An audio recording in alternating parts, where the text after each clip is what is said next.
Di Inggris sekarang terjadi perdebatan sengit antara mereka yang pro kesehatan versus pro ekonomi. Yang pro kesehatan masih tetap pada sikap semula kalau Inggris masih harus lockdown.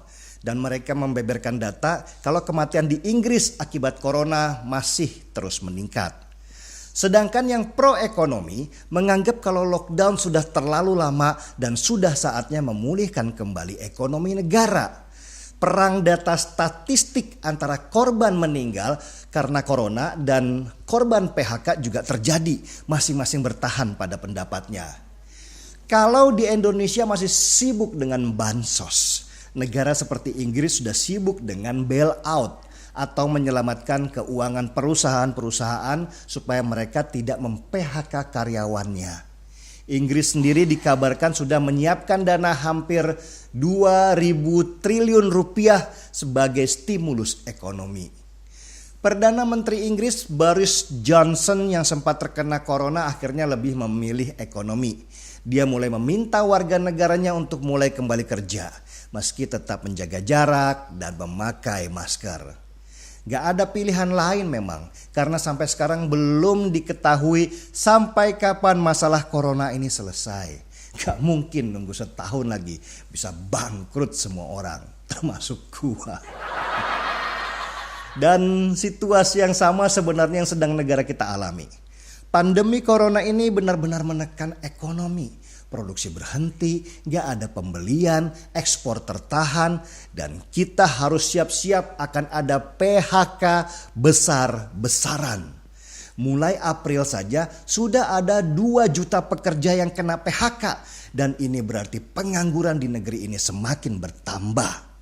Dan untuk menahan dampak ekonomi akibat virus, Menteri Keuangan sudah merinci akan berhutang sebesar hampir 1.500 triliun rupiah. Dana ini bukan saja untuk bantuan sosial bagi warga yang terdampak, tapi juga membantu perusahaan supaya tidak hancur lebur. Sekarang saja, maskapai Garuda dan pabrik baja Krakatau Steel akan disuntik dana sebesar 11,5 triliun rupiah supaya tetap bisa beroperasi dan menggaji karyawan-karyawannya. Bukan itu saja, beberapa BUMN juga harus diselamatkan. Untuk menyelamatkan beberapa perusahaannya, negara akan menyuntik dana 152 triliun rupiah. Pusing kan dengar kata-kata triliun-triliun itu? Tapi itulah yang harus dilakukan oleh negara. Kalau tidak, bayangkan berapa juta korban PHK nantinya. Itu lebih berbahaya lagi.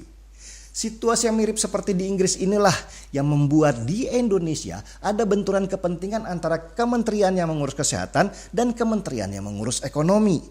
Kementerian yang mengurus kesehatan tentu tetap tidak ingin PSBB dilonggarkan karena takut penyebaran wabah akan lebih meluas. Apalagi jumlah data mereka yang positif corona terus bertambah meski jumlah yang sembuh juga banyak.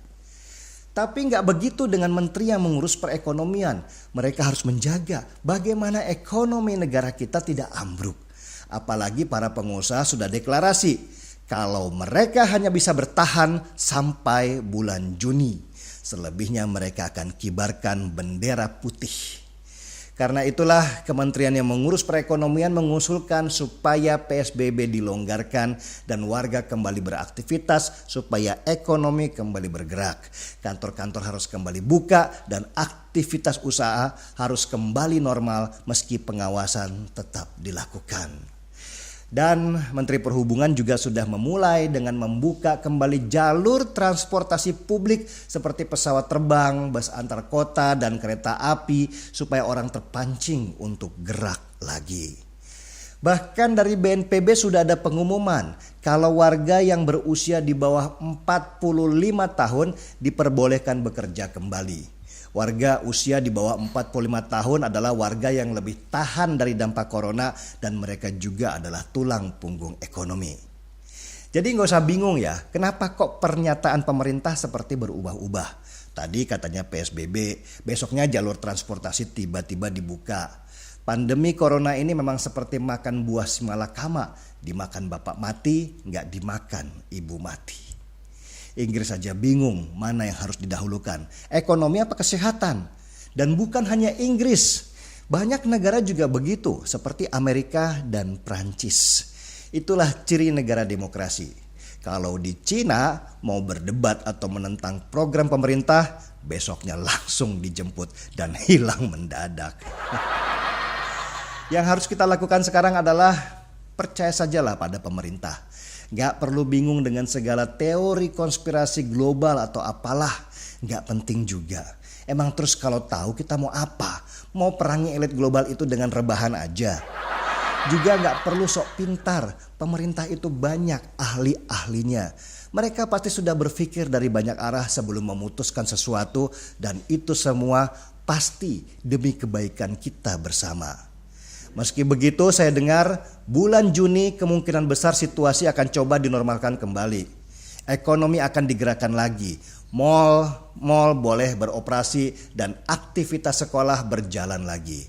Cuma ya itu, pengawasan akan diperketat dan kita disuruh menjaga jarak dan harus pakai masker kemana-mana. Gak apa-apalah, capek juga 2 bulan rebahan di rumah aja.